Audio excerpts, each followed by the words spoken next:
হারিস, Joseph ও আরেক ভাই টিপু তারা অপরাধের পথ বেছে নেন।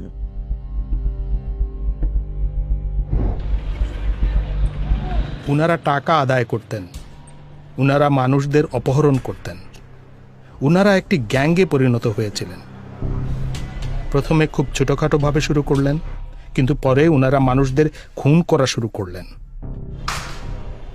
ঢাকাতে বিশেষ একটা এলাকা ওনাদের আয়ত্তে ছিল, মোহাম্মদপুর ওনাদের দখলে ছিল, এবং এই এলাকাটি ওনারা ভাগাভাগি করে নিয়েছিলেন ওনাদের নিজেদের মধ্যে এবং অন্যদের সঙ্গে। মানে ঢাকা শহরের অন্যান্য অপরাধের সর্দারদের সাথে ওনাদের বোঝাপড়া ছিল এবং ওনারা ব্যবসায়ীদের কাছ থেকে বল প্রয়োগ করে টাকা আদায় করতেন। আর এই এলাকাটি ওনারা ওনাদের ব্যক্তিগত জায়গা হিসেবে শাসন করতেন। আমরা যাদের ব্যাপারে কথা বলছি এরা সবাই সন্ত্রাসী, এরা খুনি যারা মানুষের জীবনের